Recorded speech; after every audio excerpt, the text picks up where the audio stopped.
to the light reflection. So let's talk about light reflection.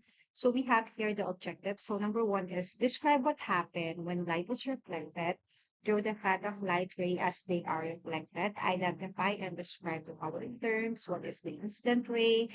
What is the reflected ray? The normal, the angle of incidence, and the angle of reflection.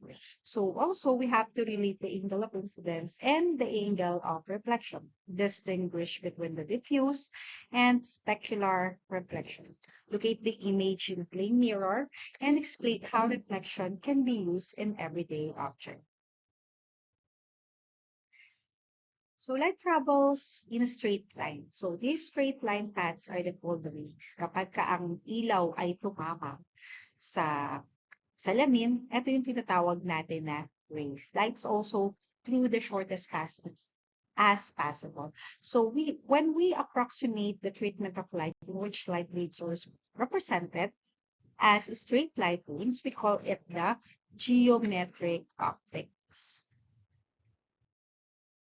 So what happened when light strike a surface? So ano daw mangyayari kapag yung light nag-strike in a surface, in a smooth or in a rough surface?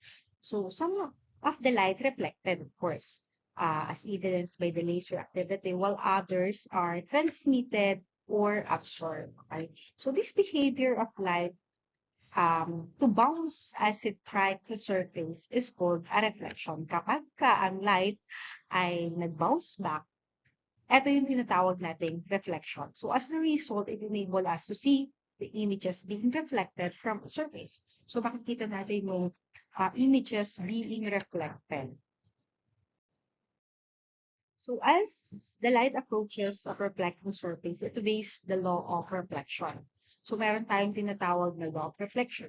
It tells us that the angle of reflection is also the angle of incidence. Kapag sinabi natin angle of reflection is also angle of incidence. Reflected rays travel in a straight line away from a surface. So this is the summary of the reflection of light. So as you can see, ito yung source of light natin. So ito yung tinatawag natin na incident.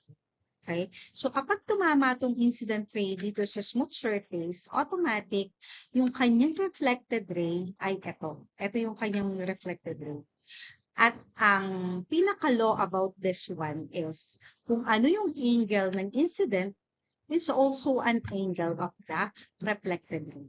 Okay? So kung ito ay 90 degree, 90 degree din yung reflected ray.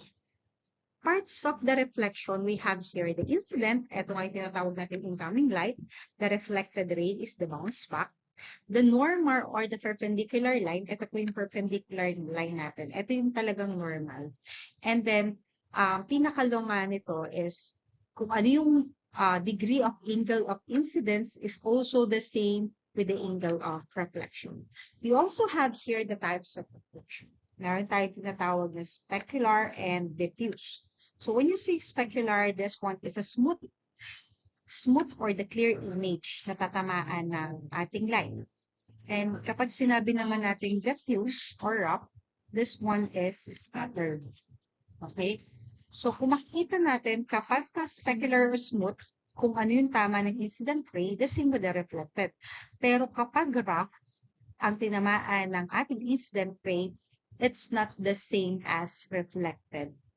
So this one is the image of the plane mirror. Ito yung and also, this is the everyday uses. We have the mirror, the car mirror, the periscope, flashlight, bicycle, reflector. So these are the sample of the reflection of light. For the quiz, number 1, 2, 3, 4, 5, and this one is an identification. Thank you for listening.